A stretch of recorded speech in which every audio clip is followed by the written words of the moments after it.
Well, welcome to Relaunch, Solutions for Reopening Your Church, a Texas Baptist panel discussion. My name is Joshua Minitry. I am the Director of Communications for Texas Baptist, and I will be your host for the next hour or so as we hear from various Texas Baptist leaders on the topic of relaunching your church. A quick note before we begin. Let me explain what this call is and is not. This is not specific legal or medical advice. There is one lawyer on the call, but by and large, this is not specific advice for you, just general. Also, this is not an attempt to tell any church what they should do. Autonomous churches will do as they see fit. This is not a political discussion. We take no sides on the issue of reopening. And this is not a one-size-fits-all approach because we know that every one of our churches is different. Simply put, this is an attempt to help our Texas Baptist churches consider factors related to relaunching and, where possible, provide practical solutions to help out along the way. One other note I'd like to add, in the event that we do have technical difficulties, we will try to do our best to resolve those. But in the event that we cannot, we will go ahead and end this call, go ahead and record with our panelists, and then make that video available to you after the fact. So that is a contingency plan, but we hope to be able to do the call here in this next hour. So I'm going to ask Dr. Michael Evans, our convention president, to lead us off with a word of prayer. Dr. Evans? Thank you, Joshua. Let us pray. Dear God, we come today in the midst of very uncertain times. Lord, grant us your grace. Give us knowledge and the wisdom to know what to do, when to do it, and how to do it. Guide us in our discussion and presentation time this day. And God, touch the hearts, the minds of the courageous people who are on this call seeking answers. I pray in the name of Jesus Christ our Lord that we're able to do and to offer just that. In your holy name we pray, Lord Jesus. Amen. Thank you, Dr. Evans. Joining our panel today will be Dr. David Hardage, Texas Baptist Executive Director, Dr. Michael Evans, Texas Baptist President, Phil Miller, Acting Director of the Texas Baptist Great Commission Team, Rolando Rodriguez, Director of the Texas Baptist Office of Hispanic Ministry, and John Litzler, Texas Baptist Legal Consultant. Thank you so much, panelists, for joining us today. Topics our panelists will address include the following: when to relaunch, restrictions and relaunching, staying safe at church, contingency plans, continued online engagement, strategies for success, discipleship, generosity, budget and administration, and additional resources. We determine these topics based on the questions each of you submitted upon registering, the most recent action taken by Governor Abbott and Attorney General Paxton, and a review of the content that's already available to you online. Please know that while we do not have time to answer every specific question you've submitted, we have already begun posting frequently asked questions and responses to our webpage at txb.org/relaunch. Again, that's txb.org/relaunch. If our panelists do not address a specific question of yours, I encourage you to check our webpage for more information. All right, let's get started with our first topic on when to relaunch. For this topic, we turn to John Litzler, Texas Baptist Legal Consultant. John, especially with respect to the state's most recent actions, what might our churches consider as they prepare to relaunch in the days, weeks, or months to come? Good morning. There are two answers to the question of when to relaunch. Legally speaking, the answer is churches can relaunch right away. Practically speaking, the answer is churches should relaunch when they're ready. We're going to talk a little bit more about what that means when they're ready when we talk about restrictions on relaunching. But I want to elaborate a little bit on that legal answer of legally churches can launch right away. Governor Abbott on Monday issued his 18th executive order since this pandemic began. We are currently under the auspices of Executive Order number 16, which was released in early April. Executive Order 16 lists churches as essential services and worship services, in particular at churches, as essential services. As an essential service, churches have been allowed to be open through the month of April. However, when Governor Abbott released Order number 16, Executive Order number 16, describing churches as essential and not providing any additional clarity raised a lot more questions than it provided answers. And so in response to those questions about those orders and what it meant for churches to be essential, Governor Abbott released a document called Guidance of Houses of Worship during the COVID-19 crisis. In that guidance, the governor requested that churches conduct services remotely whenever possible and requested that churches follow guidelines such as no more than 10 people. And so the practical results of that was that churches that followed that guidance that the governor had given were not meeting in person, because with fewer than 10 people, all you could really do was launch either a social media stream or a website stream, or in that document, Governor Abbott also made it clear that drive-in type church services where people didn't get out of their cars would also meet those recommendations. So that executive order expires Thursday night, technically Friday morning at midnight, and Executive Order 18 will take its place. Executive Order 18 will reopen certain businesses like malls and movie theaters where people gather. However, churches are not a reopened service, they are an essential service. In other words, they are not going to be met with the restrictions that malls and movie theaters are met with. But the sign that malls and movie theaters are opening in a limited capacity is a sign that Texas is taking steps toward you being in a place where you can relaunch your church, because churches obviously are gatherings similar to those types of events. The guidelines for houses of worship have been updated to reflect changes in Executive Order 18, and that document is available on texasbaptist.org/relaunch. So that is our landing page for all of our resources for the coronavirus and relaunching your church.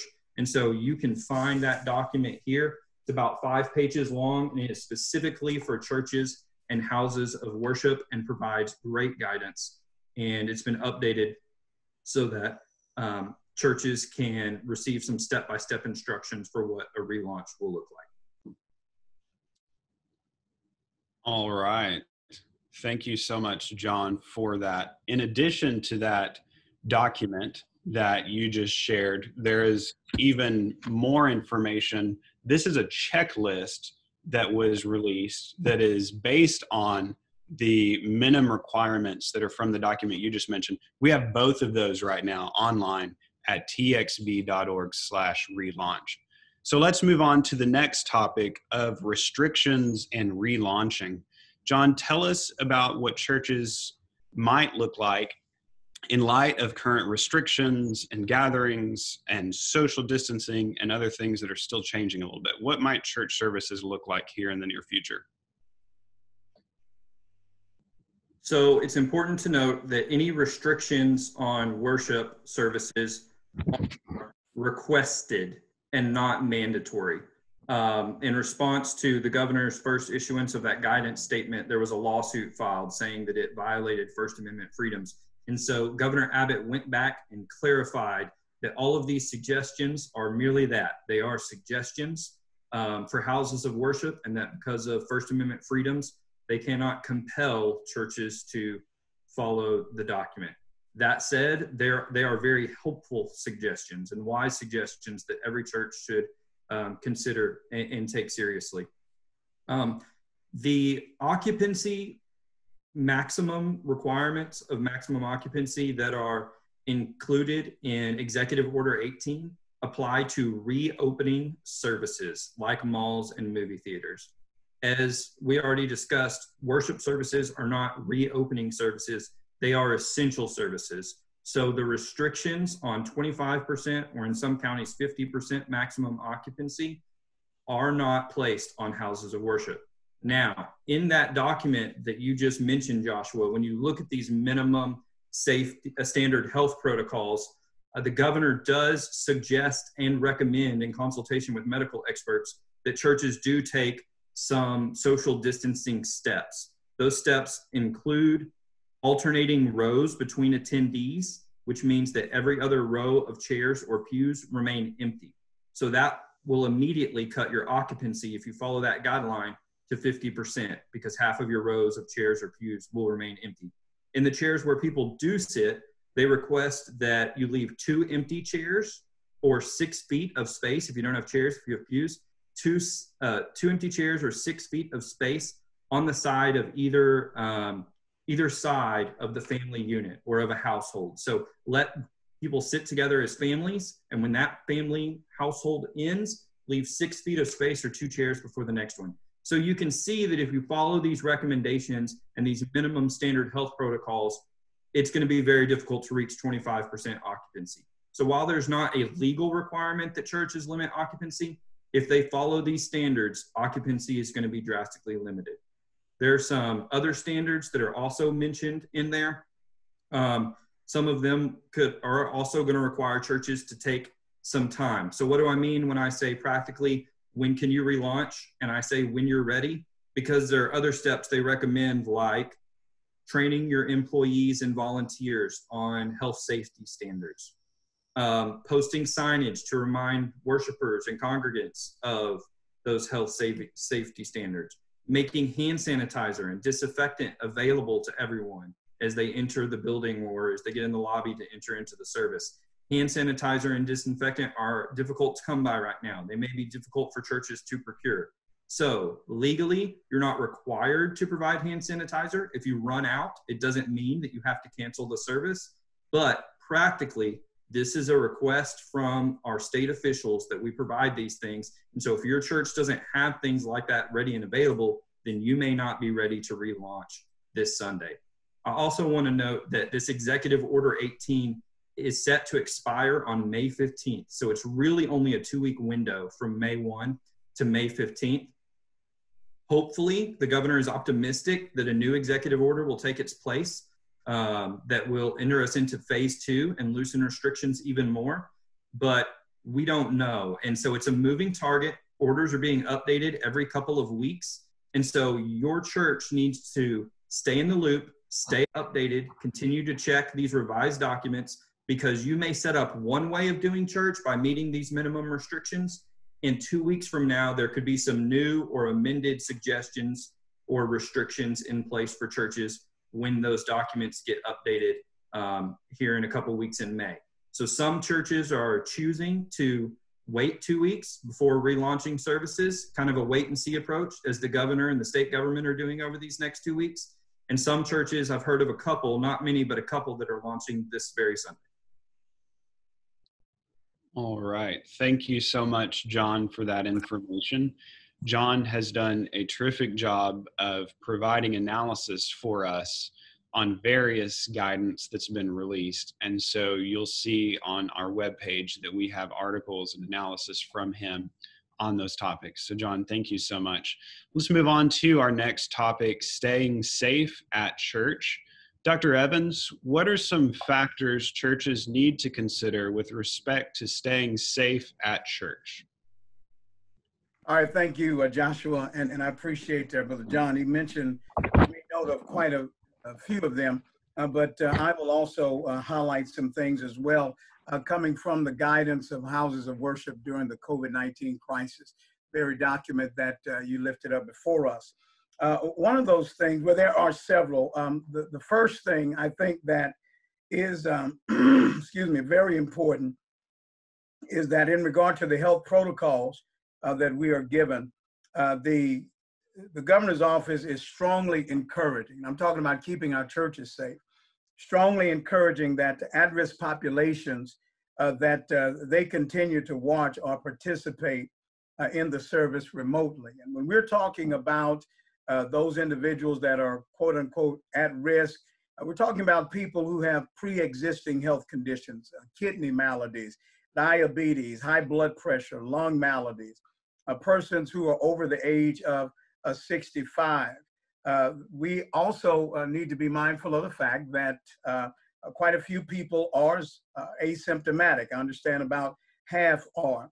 So as we move forward in regard to relaunching, we should also designate an area inside our facilities that would be reserved for the at-risk population, or at least offer a service for at-risk population attendees only. Again, in keeping people safe. John listed, he highlighted in regard to ensuring or maintaining social distancing. Another thing that we may want to consider is where in many of our churches we have been passing the plate during the offering time. Well, we may have to do something different this time. And again, these are only suggestions. And that would be maybe having persons at the back of the church and receiving said offerings as people are exiting. The other is determining a traffic pattern, so to speak, where people will not collide with each other, but it'll be one way in and one way out. Maybe even in dismissing persons after the worship service, we may think about missing a row at a time. And of course, it's important to communicate, the rationale behind why we are doing what we are doing. And I think people will pretty well understand. But then there's something else that we need to consider. And that is, how do we train those sweethearts of a persons who serve as our ushers, who serve as those persons who are serving at church, volunteers in particular. Those volunteers, before we even start the relaunch, should be trained. And again, these are only suggestions. Train your volunteers on appropriate cleaning and disinfection, hand hygiene, and respiratory etiquette. Those are things that we should be thinking about also, friends. We should also be screening volunteers before coming into the church themselves. And volunteers who are distributing certain symptoms like cough, shortness of breath, difficulty breathing, chills, repeated shaking with chills, muscle pain, headache, sore throat, loss of taste or smell, even diarrhea, persons feeling feverish or have a measured temperature at 100 or above. These individuals, before they even come in contact with our parishioners, should be screened as well. Some more things that I think that we would do well to consider also is that, of course, guys on the phone, ladies and gentlemen, we love everybody who comes into our churches, but persons that have been in the company of people displaying certain types of symptoms, those symptoms I just described, those are COVID-19 symptoms. Those persons, with all due respect, should be lovingly not allowed to come into contact with your other parishioners. Those would be people who would need to also quarantine themselves for up to 14 days. Another thing that we should consider in order to keep the congregation safe would be deciding whether persons should wear face cloths or face coverings. Of course, that is being highly recommended, and we understand that will look kind of strange on a Sunday morning. However, but that is a suggestion for a way to keep people safe. One other thing, I was asked this by a parishioner on just yesterday, Pastor, when we come back to a worship, who's going to disinfect the building, the seats between the worship services? I didn't think of that.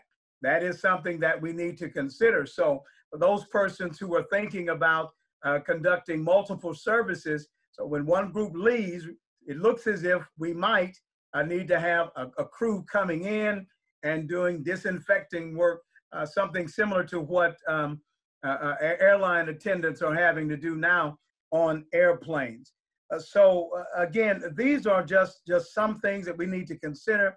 And when we're talking about keeping our folks safe, that's even wiping down doorknobs, tables, chairs, restrooms. Again, that's all a part of the disinfection process that we'll have to go through, and we'll need to maintain rigorous sanitation practices, with ourselves, also with our people, disinfecting, hand washing, and just working hard to be as clean as we can. Of course, that is not an exhaustive list, friends, but it is at least some things that I just thought are important to highlight, Joshua, to our Texas Baptist family.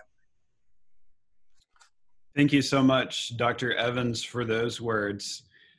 We've heard a little bit about the potential of a second wave or the prospect of someone coming to a church facility and exhibiting symptoms. So moving on to our next topic, contingency planning. Dr. Evans, what can you tell us about how to plan for something going wrong in the event that we do go ahead and relaunch sooner rather than later? Thank you. And again, these are suggestions, Joshua, because we recognize that we're not telling anybody what to do. We don't even have that authority. But let me go forward with these suggestions. I would say, and one of the things that I've said to our leadership is that we pray to God for the best. However, we need to prepare for the worst, even though we don't want to do that. That would be my first bit of advice in regard to contingency planning. The other would be, I would strongly recommend that we huddle up, we gather with our leadership teams, and we begin the process of brainstorming. We always have people who play key roles in our churches, and I don't know about the folks on the phone, but this is one of the fine times, the best times, when I'm praising God for all of the pessimists in the church. This is a time to gather the pessimists, and you know who they are, Pastor. I tell you what, everybody has an assignment, and you thought they were pessimistic before all of this broke out. Boy, you're going to be blessed now. So I would say that you would gather the pessimistic team and start I'm serious, and start listing those no-nos, start listing all of the things that they're going to bring up. I think that's very important. So just in regard to a particular solution. So let's say a person comes in and they really don't want to leave, and you're having those kinds of issues. That does happen in our Baptist family. I would say that if it is possible, set aside an overflow space. And I really mean that. I don't know where that would be. Some of our church buildings are larger than others, but think about where would be a good overflow space. The other would be, of course, as we think through these negative scenarios, removing a person.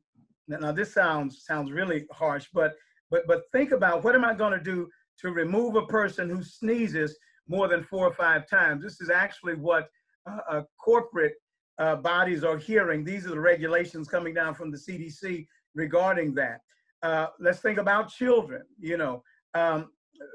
Right now, this may be a time when, in regard to contingency planning, when it may not be the best thing to do is to have the children off by themselves. These are for those pastors who have children's church. This might be a time to keep the families together. Again, as John mentioned earlier, families can sit together. Of course, you just need to leave 2 seats to the left and 2 seats to the right open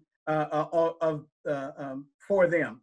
The other would be to consider moving the service outside in order to maintain social distancing. Again, we've heard that. So if things go awry, so to speak, and we still want to technically be in the company of our parishioners, then it may be that opportunity or that time when the thing that we do is to, again, have people outside, stay in their cars, and we'll do the preaching from there. So again, this is not an exhaustive list, but this is a time when the pessimists in our church will really get to shine, and we'll really want to listen to them this time. Thank you, Josh. Thank you, Dr. Evans, for those words. Let's go ahead and move on now to our next topic on continued online engagement. Brother Rolando Rodriguez, what are some things churches need to think about with respect to online engagement during and after relaunching? Thank you, Joshua. And again, these are just some suggestions, and you, all of you, will make the final decision for your ministry, for your church. But is online worship here to stay? And the answer is yes. Online worship is here to stay. That's a reality. I've heard of some churches that are now getting ready to launch their first online service and a permanent service online. So pastors and churches are facing the question, are we ready to go back to normal? And you decide that you answer that question for yourself. Your congregation probably went from 100 to 300 in the last 4 weeks or so. Probably your congregation went from 100 to a couple of thousands. Online worship has given the church an opportunity to have a global ministry. The Great Commission is more real today than ever before. So online services are here to stay. So if so, how can churches maximize their online impact? Make sure that you have a good website. You can do it through a mobile app. AV equipment, you have to upgrade your equipment and all that. See, we have an opportunity to go where the people are. But a successful online presence must be intentional, must be aggressive, but even more important, it needs to be spirit-led. And that's one area that we have to be very careful. Pastors, it has to be spirit-led. So how can we use technology to connect with churches, with church members or guests who are hesitant to attend in person? Pastor Vidal Muñiz says, technology is not the key to connect with one another, but an effective tool to maximize the need for community. Technology is simply a means to an end. And if utilized properly, it can become a very effective means. High percentages of the population are utilizing technology daily. The church is called to go where the people are, and we have an opportunity to redeem the technology environments with the centrality of the gospel. So a pastor is asking a question: do you still pre-record services to ensure excellence online services even after in-person gathering starts? And the answer is yes. Growth equals change. It's not change equals growth, but growth equals change. And you can change many things and never grow. But I believe this crisis has helped leaders and churches grow. And if we grow, we will go through a process of change. We will never do church the same again. But you know what? It's okay. Someone said, all changes may not represent progress, but without change, there can be no progress at all. That means that as a pastor or pastors in churches, we have to be willing to pay the price. And part of that price is to be willing to do whatever it takes to continue carrying on the Great Commission. God bless you. Joshua, this is John Litzler. May I add a couple of additional legal considerations onto what Brother Rodriguez was saying? Absolutely. I know many of our churches right now have, like Brother Rodriguez mentioned, found new and sometimes larger audiences, and we don't want to lose those gains. So what are some things that we need to continue to think about as we transition, but keep that online outreach active? Yeah, a couple of considerations involving copyright infringement and privacy as we continue online engagement. As Brother Rodriguez mentioned, some churches may be experiencing even larger amounts of engagement than they were with in-person services. And so churches need to make sure they have the proper licensing in order to broadcast music. I know many of our churches use licensing services like CCLI. Often those pricing plans are specific to your congregation amount. So if you're recreating lyrics, are you recreating it for 100 people or for 500 people? Before, you may have been recreating it for 100 people in person, but if you're posting that online, then it could be a larger number, and therefore you would need a larger license.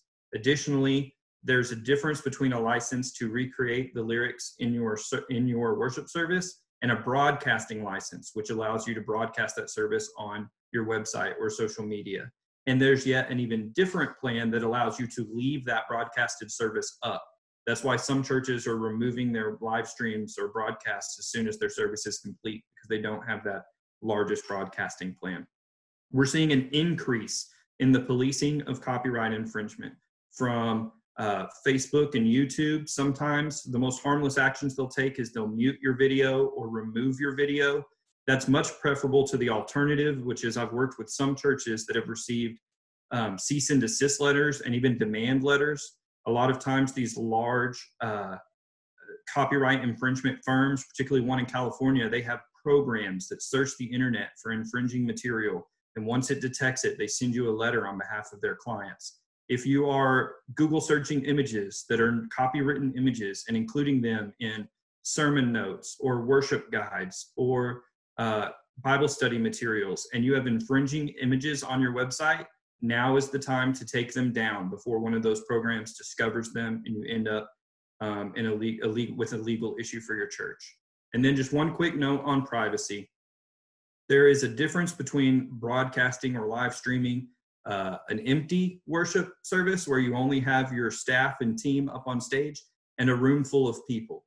As you return to post-relaunch, to having people in your worship center, as you return to baby dedications and baptisms, as you return to children coming up to the front of the stage and singing songs or children's sermons, be aware that there are privacy concerns and issues. For example, children that are in foster care system may not be allowed to have their faces displayed on social media. That's why you'll see parents sometimes blur out the faces of foster children. Spouses that are victims of abuse may not want to be seen on social media. So consider notifying through a sign, or also pastors, maybe the first couple weeks, notifying orally that you are live streaming or recording the service. Consider putting up signage. Consider roping off or setting off, not roping, but setting off the section of the worship service that will never be on camera, even if you do panning shots of congregants worshiping, that will never be on camera, so that there is a safe place for people who need their identities not to be revealed or live streamed. Thanks. Thank you so much for that, John. I know that one of the questions we received from a call registrant is, how do we best encourage or compel our congregants to wear masks or follow other recommendations? So in that instance, it sounds like it's going to be important to communicate with church members in advance of them returning to the facility. So the point that you just mentioned sounds like another that could be communicated in advance is, we've had a change in the way we are broadcasting or sharing our information online. Let's be sensitive to all of the different aspects of that. So I think it'd be great for us to get that information up on our website too, so folks can continue to understand that issue better, and we can provide some solutions for them there. All right, let's move on to our next topic on strategies for success. And I see there that success has this happening, so maybe success is going to change just a little bit. But Phil Miller, please share with us some considerations related to measuring success and then phasing in various functions of the church over this next little while. Thank you, sure will. And by the way, kudos to Joshua and his communication. He has a lot of folks working behind the scenes and pulling this off today. We don't just look this pretty by accident. So thank you, Joshua, for all that you're doing. What we're looking at now is the opportunity, really the opportunity of a lifetime to change the conversation. I think in Baptist life in particular, and Christendom in general, we've been fixated a lot on this idea of success. And sometimes, not your church, because your church is different, but sometimes what we've come across with is success in man's eyes and man-made. If you'll do these 7 things, you will be successful. And I think we've been presented an opportunity now to really turn our attention toward God and think in terms of what are the blessings of God that are taking place all around us. And there are numbers of stories that are out there. I hope one of the things that comes from this is that we begin to tell people stories of the successes that they're having. Cliff Holdridge out at First Baptist Tahoka, a friend of mine that we're talking with, and he's doing incredible things, drive-in church and working with the county leadership there. He had a professor from Wayland contacted him last Sunday. He said, I'm driving down. I'm going to be coming to your drive-in church on Sunday. That's newsworthy. A Wayland professor is going to church. That is news. No, I'm just joking. But the whole issue of success is based off what's happening now. There are no experts right now. Everybody is wading through this a page at a time. We're learning as we go. And so we have the ability to move forward with that. As we think in terms of people talked about going back in, my encouragement would be you only go back in one time. Make the plans, make it as best thought out as you can, but you don't want to go in and have situations happen where you have to back out again and relaunch. It's not how soon we go in, it's how safe we go back in. And so I think success is really based off a lot of that. Someone had asked, how do we go back to normal as far as our Sunday school or churches are concerned? And my first question would be, do we want to go back to what the normal was? Are there things that we're going back to that are worth going back to? And it varies across the state. I think John Litzler has spoken to some of that already. But even though we don't have a percentage restriction with our churches, as John stated, we still have the social distancing issues that we need to be wise about. On my staff, David Adams put together this metric. It's a great visual for us when we think about classroom space and even our auditorium space. If you take a room that previously was 300 square feet, you could put 20 adults in there, square footage wise, recommended. If you take the social distancing into effect and the space that would create around each individual, that reaches now where you have 3 people that can go into that space. So the occupancy has changed from 20 to 3. And so that needs to go into our deliberation about how we think about going back to what was there before. And one other thought, and I think Joshua want me to talk about discipleship in a moment, but somebody had asked also about how do we ensure that we keep the ground that we've gained, that we keep the momentum that we have and the environment around us. And I think it really comes back to we acknowledge the activity of God. I was thinking about this after 9/11. Any book that I was reading that was about leadership or business or culture, I would look to see the copyright. I wanted somebody writing after 2001 because they knew what we were going through. After 2016, I wanted to be able to see, because of changes that happen in our nation, writers that are writing after that time. I think what we're going to see now is we're going to look for writers that are writing stories at the end of 2020 and 2021. Why is that? Because they understand what we have been going through. And that is huge, what we've been experiencing. They understand that. And if you look at the parking lot of your church and you're handing that sandwich across to the gentleman that's going by, and you hand them a sack of groceries that they can be eating on that day and the next day after that, they look in your eyes, they lean in because they know that you're in this with them. That is huge for us.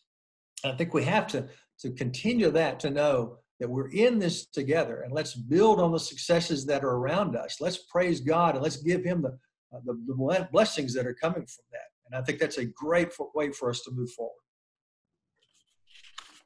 Thank you very much for that, Phil, and for the thanks. We couldn't do it without you, and your internet connection is holding up really well. I'm impressed. So let's go ahead and go back to Phil Miller for a quick word on discipleship and some things churches can consider as it comes to spiritual growth and formation during this very unique time we're in. Thank you very much. I think one of the things that we've discovered in all of this with classes that are doing Zoom classes and a variety of things like that, simplicity has come back in such a good way. There was a move in that way even beforehand. The whole disciple-making movement has been going on for years and years, really gaining a certain credibility in the present. And simplicity has been the thing that I think, have been winning the day with that. So as we think about that, there are a couple of resources that some of my staff have written, and I think that'll be going on the website this afternoon. One is about how to relaunch in the preschool and children's area. Great information there from Diane Lane. Another article has to do about relaunching youth as well. That's from Jane Wilson. That's on my staff. So sometimes we think in terms of just the adults, but this is information that would really catch a lot of the folks that are there. But I would encourage you toward the website that Joshua mentioned, txb.org relaunch, and a lot of the resources that are there. One of the tabs is a Lifeway resource. And what you'll find from that is this survey. And you can download it from the website right there. The cool thing about this that Lifeway has put together, it's a Word document. So you take this and make it your own. Here's the key. Don't ask a question that you're not going to be willing to respond to. It's got to be your own. Put this on your letterhead. Put it on your website. Let people fill that out. But ask people before you go back in what they prefer. This has to do with how they would want to do their small group. It seems to be people are really wanting to continue the small group even before they go back to the large worship time. Find out from them what their concerns are. Ask them and then be able to respond to that. Then likewise, people are finding lots and lots of online resources, and friends at Lifeway have some great things that are there. Other resources right now, media, as you know.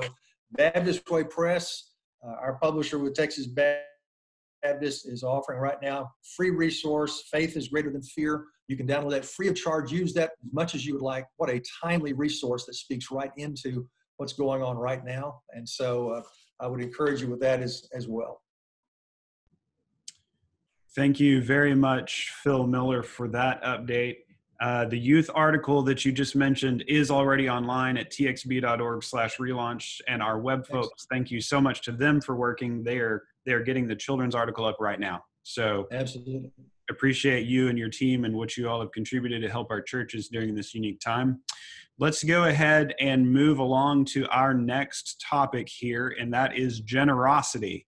So, Dr. Hardage, what are some things churches can consider as they broach the topic of generosity and stewardship at this time? Thank you all for joining us. Really delighted to have you as a part of the program today. Appreciate Joshua and the communication team putting everything together. I saw a lot of names coming up on the bottom of my screen as you were logging on. And so, hey, great to see all of you and talk with you. A couple of things about generosity. The question is, how do you address it? My first thought about that is, well, do address it. Sometimes we as pastors are a little hesitant to talk about money and that sort of thing with our folks. And particularly right now, you've got people unemployed, you've got businesses that are closed. And so that tendency to back off even a little bit more is going to be pretty strong for you and for me. However, my first recommendation to you is, yes, do address the whole issue of generosity. It's never bad to talk to our folks about. It's never bad to talk to our folks about resources. So talk to them about tithes. Talk to them about offerings. I know coming up just in a few days, we're going to be promoting our Texas Baptist Hunger Offering. So that's above and beyond what your folks would give to the church, but tithes and offerings. So yes, do talk about it. Now, how do you go about doing that? Well, obviously, you want to be gracious. We have to understand that our folks are wrestling with their own finances. They are struggling with that some. So you want to be careful. I always try to use the word as you can, because I understand that some people cannot. So we do talk to people about, in a gracious way, about their giving. And we want to make sure that they are being faithful to that. It is a biblical principle It's all the way through Scripture. Pastors, you know that, and I know that. So we have to talk about it, but we need to do so graciously. And then the other thing I would say is, let's be honest with our folks. I don't think it hurts to make sure the people of your church understand where the church stands financially. Let them know we're 10% down, we're 20% down. Our giving, our resources, or maybe even worse than that, 25%, whatever it may be. I would encourage you to just graciously communicate in an honest way the financial condition of your church. I've seen some DOMs who are on here communicate back out to the churches the financial condition of your association. So let me tell you where we are as a convention. We had a great month, a great first quarter through March. We were doing really, really well, pleased and celebrated that. However, April's come along and it has hit us just like it has hit you. We're okay, like most of you may be at this time, but we don't know what's coming next. So I'll just be honest with you. We are down from where we were. So I think, I'll be a little bit selfish, but let's all be careful to continue to think about the cooperative program going forward. But please, yes, do talk about it, be gracious, and be honest with your folks. Thanks, Joshua. Thank you, Dr. Hardage. I know that among the concerns that some of our churches have expressed, just specifics about budgets, what do we do with budgets at this time? We have posted a resource that Phil Miller shared with us on staffing considerations. That is right now on the txb.org/relaunch page. Dr. Hardage, do you have any more insights on budgets or administration specifically at this time? Well, let me talk about 2 or 3 things here. I was a part of a little program last week that I was listening in on, and I can't remember exactly who all did it. A lot of great leaders, but they identified 3 words that I thought really were special words to remember during a time like this. And so when it comes to your church, like us as a convention, 3 words to just, and you may want to write these down because I think they'll be helpful to you. I wrote them down. But one is stabilize. So the first step here as you go forward in these next few weeks is, and you see how the resources are for your church, what do you need to do to make sure you're stabilized? So I thought that was really a great word to begin with. Stabilize the organization, stabilize the church. Where are we? How are we stabilized? The second one was analyze. So we spend a few weeks here. Maybe you get through April, you get even to the middle of May to the end of May, and then you start analyzing, okay, here's where we are, here's what's happened. And that all will depend on how much the economy comes back, if it comes back to any kind of a whatever level that might be. So you stabilize and then you start analyzing. And that's where some of you are probably even in that place right now. This is where we are. What do we do with our budget? What do we do with our staff? What do we do with all those things? So, but then the last one was optimize. Once you stabilize and analyze and you kind of position yourselves and you want to optimize who you are, where you are, your resources that you do have for the utmost impact for the gospel in your church and in your community. So those are 3 words I just wanted to share with you. Now, when it comes to budgeting, I've talked to a number of pastors, and so what seems to be out there is people preparing as many as 3 or 4 budgets, 10% down from normal receipts, 20% down, 30% down, something like that. So you may want to look at 2 or 3 different kinds of budgets. Now, I have talked to a couple of pastors whose giving has actually increased during these days. And I like to think maybe that's because they were open and honest and upfront with their folks about their needs. And then the last thing I would say in this section about budget and administration is when it comes to the offering of people, certainly you want to make them aware of how they can continue to give. They can do online giving. If your church isn't set up for that, please contact us and let us help you find a way to get set up for online giving. Secondly, it's always good to encourage people to mail in their gifts. Many people just still want to do that. Make sure that's an option. For a lot of those 65 plus crowd who don't want to get out at all, offer to go by and pick up their gifts because they still want to give. They just don't know how they can do that, sheltering in place. So go by and get that and make them aware of those things. Anyway, Joshua, just a couple of things about budget and administration, some words and some ideas going forward. Know that we're praying for all of you. I've got a few things to share at the end here as well, so hang on. All right. I like that tease, Dr. Hardage. Thank you so much. Let's go ahead and move on to additional resources. Brother Rodriguez, how can our viewers find additional resources and maybe some other next steps to consider? Thank you, Joshua. And yes, you can log in to texasbaptist.org, and you're gonna find a lot of great resources there that as Texas Baptist we've been on top of this, and many articles. As you log into texasbaptist.org, you're gonna find there the COVID-19 response. You can click there, and as you click there, you're gonna find all these articles that are going to be, very good information for your church. And also, if you want to communicate to one of our staff, Texas Baptist staff, and anyone, just as you log into texasbaptist.org, you go and you click on ministries. And there on ministries, you have there all the teams, the Great Commission team, missions team, Christian Life Commission. You have the cultural engagement team. So please give us a call, and we will be more than happy to visit with you and to try to help you in any way that we can. And the last one is about the relaunch. And this, again, same page, texasbaptist.org, and you just click there where it says relaunch, and you're gonna find all the information, the latest information from the White House, the latest information from the our governor, and also this conference is being recorded and is going to be uploaded also there, so you can go back and review all the information that has been given to you this morning. So please give us a call. We're here to help you in any way we can.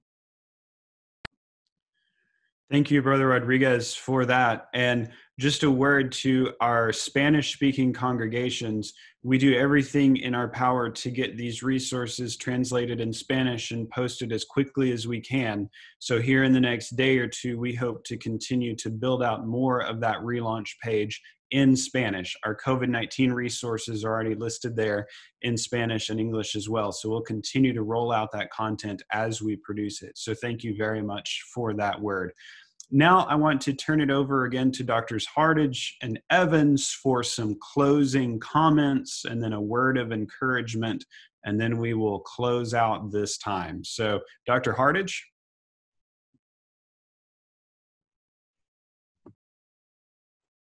All right. Hey, thanks, Joshua. Again, everybody, appreciate you watching and staying with us. Let me just share a few final comments with you.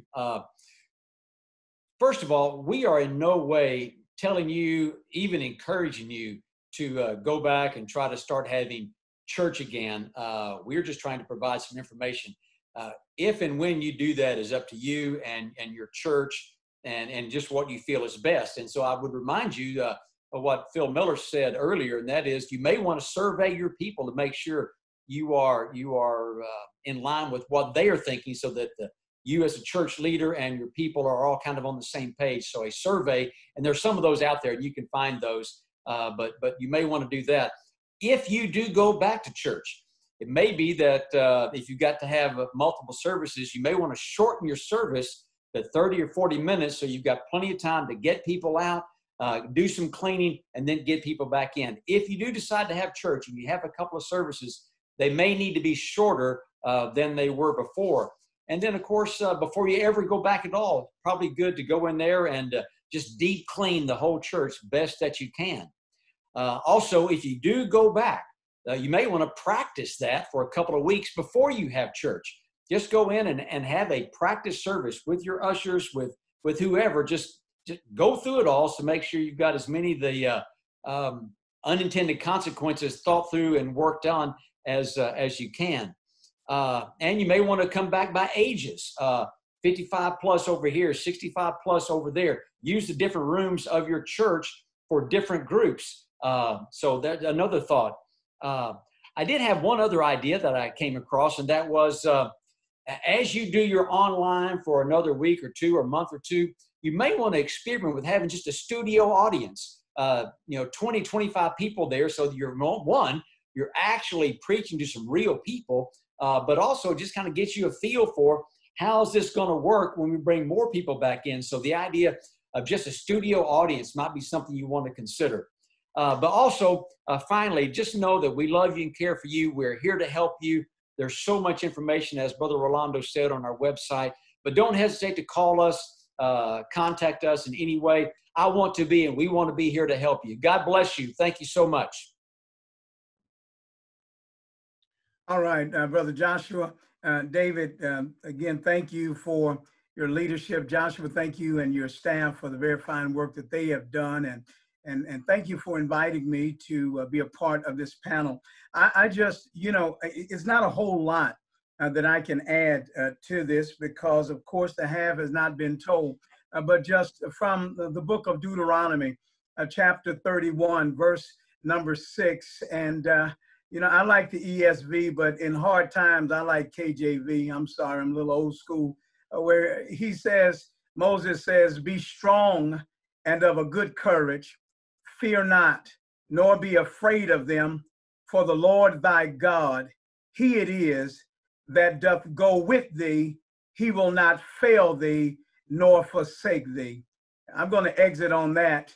I believe that this too will pass, and I pray for the courage of the men and women who have been charged with the relaunch in this very, very uncertain time. But you know what? We've seen harder days throughout the life of our country, and we know that the same God that saw us through then is the same God who's going to get us through this. And I think we're going to be stronger. I think we're going to be better. And I sure know that we're going to be wiser. So God bless you. God keep you. And we love you, Texas Baptist family. And let's stay together and let's work this thing out. Thank you so much, Dr. Evans, for those final words. I want to thank our panelists so much for joining with us and sharing all of the information. Thank you to our Texas Baptist church leaders for giving of your time, for offering so many of your questions, and for joining us on this call today. Our sincere hope is that you are more informed, that you are equipped with practical solutions, and that you feel encouraged to know that you are not alone, but that we are working together, seeking wisdom and discernment, and listening for the voice of our shepherd. Immediately following this call, we will edit and post this video to our website. Again, that's txb.org/relaunch in the event that you want to watch any portion of that. The Lifeway survey that Dr. Hardage and Phil Miller mentioned, that is already available as a Word document on our webpage. If you want to take that, download it, modify it, put your church logo on it, it's available. Also, there's one other resource that we've put together, and it is kind of a sample checklist. So it's kind of got 6 areas of consideration for our Texas Baptist churches as you're thinking about when it is best to relaunch. By no means is this the end of the discussion. We will continue to produce and publish content, host gatherings, be a resource to you, and help in any way that is possible. If you've not already done so, I urge you to reach out to your area representative. You can find your area representative at txb.org/area reps. And then there are also so many other opportunities to follow us on social media or subscribe to our email newsletter so we can continue to push out information to you. Thank you so much for the time and the willingness to join with us today. Blessings on you and your church. Thank you so much, and we'll see you soon.